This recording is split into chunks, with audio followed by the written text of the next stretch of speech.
Dans l'épisode de Plus belle la vie du vendredi 11 mars, après avoir convaincu Kenji, Guzman Battle, de ne pas tuer Ryan, Nicolas Bourgasseur, Patrick, Jérôme Bertin, surveille la planque de ce dernier avec Bauer, Stéphane et non. Alors que le dealer déplace de la cam, Bauer en profite pour intervenir et l'arrêter.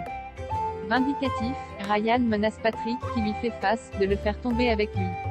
Au commissariat, il a donc confirmé que Nobu était le chauffeur du Go Fast. Le principal intéressé, néanmoins, Xavier, Grégory Kestel, est prêt à lui faire une fleur. S'il n'a d'autre choix que de prévenir l'IGPN, il consent tout de même à les prendre à revers avec une offensive médiatique. Dans le même temps, Madame Lafarge rend visite à Manon, Juliana Vogt, chez les Nobu pour rendre ses conclusions. Si elle estime que celle-ci manque de confiance en elle, elle reconnaît néanmoins que Manon veut donner toutes les chances à son fils pour qu'il n'ait pas la même vie qu'elle a. Las décrète donc que la jeune femme est apte à prendre soin de Rémi. Kenji confie ensuite à son ex son désir de passer plus de temps avec Raphaël mais aussi avec elle.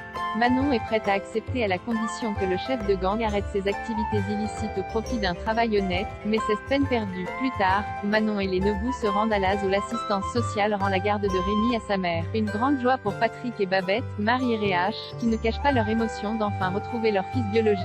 Rocha au plus mal, Malika l'empoisonne bel et bien Franck, Jean-Charles Chagache-Bagnan, annonce à Delphine Rollin, que Théo, Jules Fabre, n'a jamais travaillé à la banque mais celle-ci y prête peu d'importance. Elle veut profiter de son fils, rattraper le passé où elle était plutôt absente pour mère et fils partent d'ailleurs visiter une superbe villa à Cassis dans laquelle ils pourraient vivre avec Coralie et Audrey, mais celle-ci ne répond pas au message de Théo. De son côté, Noé, Florian Le Sieur, admire tellement son demi-frère qu'il fait tout pour lui ressembler. Une influence qui inquiète vivement Blanche, Cécilia Ornu. Mais les découvertes concernant Théo ne s'arrêtent pas là. Le soir venu, celui-ci prétend avoir un dîner d'affaires.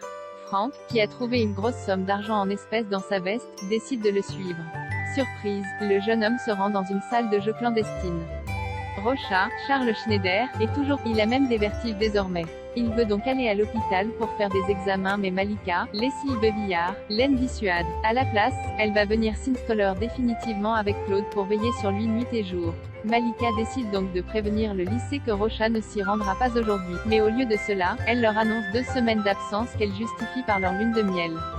Romain Vidal, Simon Erlarer, apprend de sa nouvelle colocataire, Émilie Nobu, Laurie Bordesoul, que Rocha est le propriétaire de cet appartement et qu'il est malade. Ni une ni deux, Romain décide de l'appeler mais c'est Malika qui décroche et prétend qu'il est parti faire des courses. En réalité, il est au plus mal. Cette dernière l'empoisonne en remplaçant son magnésium par de l'arc. Rocha va-t-il en mourir? Affaire à suivre dans Plus belle la vie. Claudine